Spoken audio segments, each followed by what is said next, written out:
Toastmaster, fellow Toastmasters, and welcome guests. How many times have you seen people in the past that have said to you, I really don't know what I want to do throughout life? They haven't found their niche, they haven't found their calling, if you will. I was one of those people. I was brought up in the UK and I felt that I was happy in my job, but I always thought that there was something else that I wanted to do, but I didn't know what. I felt that there was something I wanted to do that would help people, but I really didn't know how.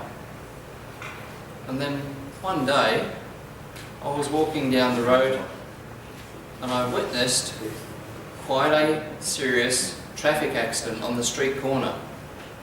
And I wanted to do something, I wanted to help, but I didn't know what to do. There was traffic coming around the corner, the cars had smashed, there was petrol on the road. Do I go over and try and switch off the engine? Do I stop the traffic? And I actually froze. I didn't know how to deal with the situation. Luckily, there were other people there that obviously had a lot more savvy than I did to help those people that needed help at the time. And I vowed from that moment on that I would do something that would not place me in that position again. I became a member of the local St John Ambulance. And over a period of time, they taught me a lot of skills, a lot of good skills that would have helped me in that situation. I really enjoyed the camaraderie amongst St John, going out amongst the community and helping people at various different charity events and so on. And they must have liked me because after a while I ended up with a stripe on my arm. Then a little while later after that I ended up with another couple of stripes. And well, eventually they must have ran out of stripes because I lost the stripes and I ended up with pips on my shoulders.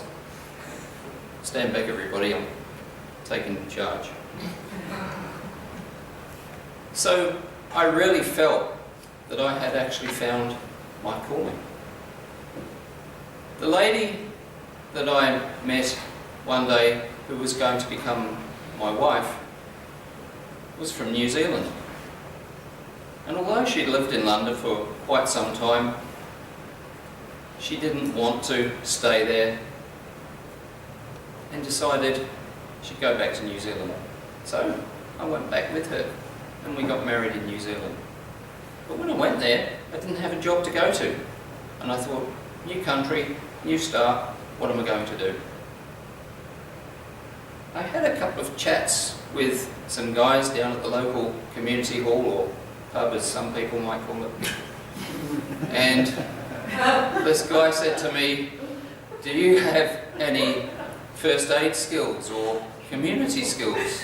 And I said, yes, as a matter of fact I do. And he said, well, that's good because down at the local ambulance station they're looking for new people to enrol as ambulance officers. So I thought, well, yes, I'll look that up.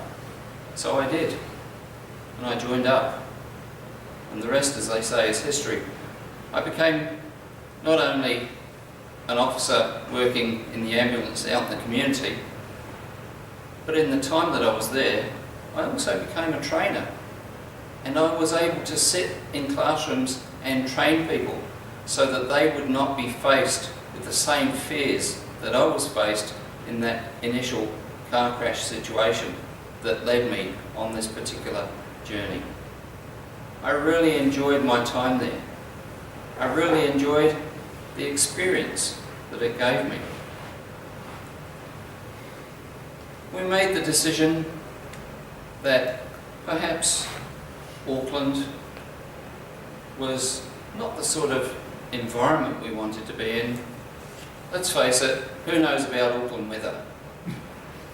It's wet, and one day it's windy, the next day you put your clothes out on the line to dry after you've washed them.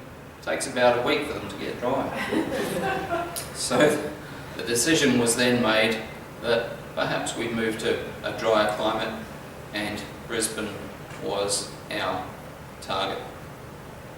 Moving over to Brisbane, I thought, great, new country, new start. What am I going to do? I came over here without a job. So I went down to the local community centre and had a chat with a few people, and one of the guys said to me, "Do you have any training skills?" I said, "Yes, as a matter of fact, I do have one or two." He said, "Do you know that down the road there's a company called Chubb Fire and Security, and they are looking for trainers?" And I thought, oh, well, that's a new environment. That's a whole new learning curve for me.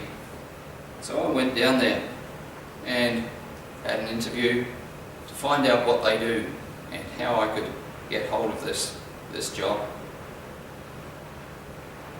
They took me through the usual blurb, told me about the services that they offer, and they said, oh, by the way, in addition to fire training and health and safety training that you might do, we're also looking at maybe doing some first aid training. Do you have any first aid skills?